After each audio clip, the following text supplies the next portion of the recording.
शांति। आज अव्यक्त महावाक्य 28/4/2024 पुनरावृत्ति 23/10/19। मुरलीर सारांश समयर आह्वान दाता हुआ।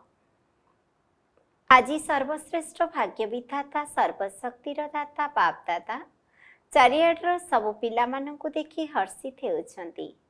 चाहे मधुबनी सम्मुखरे बसिछन्ति बा देश विदेश जेउठारे भी रही जोगयुक्त स्थिति द्वारा शुणुछन्ति बा देखुछन्ति किंतु हृदयर भितरे सम्मुखरे अछन्ति। सेहि भली पिलामानंकु देखि बाप दादा हर्षित हेउछन्ति। तुमे माने मध्य हर्षित हेउछ ना? तेबे पिलामाने मध्य हर्षित हेउछन्ति एवं बाप दादा मध्य हर्षित हेउछन्ति। एहिभଳି हृदयर सच्चा हर्ष अर्थात आंतरिक हर्ष द्वारा दुनियार दुख को दूर करदेव। तुम मानकर हृदयर यही हर्ष बा खुशी आत्मा मानक बाबांकर अनुभव कराइदेव। कहीं बाबा मध्य सर्वदा सर्व आत्मा मानकर सेवाधारी अटंती एवं तुम्हें सब पिला माने मध्य बाबांकर सेवा साथी अट ना? ता सहित सारा विश्वर दुख को परिवर्तन करी सर्वदा खुशी रे रहिबार उपाय बताइबार सेवारे सर्वदा उपस्थित रहुछ अर्थात सदा सेवाधारी अट।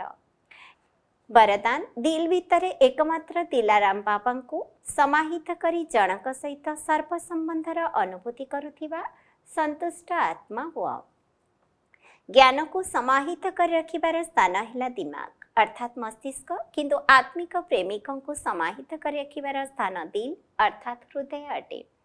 कई आशिक अर्थात प्रेमिका अधिक बुद्धिमान हेबा पई चेष्टा करुछंती किंतु बाप दादा सच्चा हृदयवान पिला मानक उपरे संतुष्ट रही थांती। सेतिपई दिल अनुभव दिल जाने एवं दिलाराम जानती। जे माने दिल सहित सेवा करती बा मने पकाई थांती सेमानको मेहनत कम किंतु संतुष्टता अधिक मिली थाए। दिल वाला पिला माने सर्वदा संतुष्टतार गीता गाई थांती। सेमानको समय अनुसार जनक ठारू सर्व संबंधर अनुभूति होई थाए।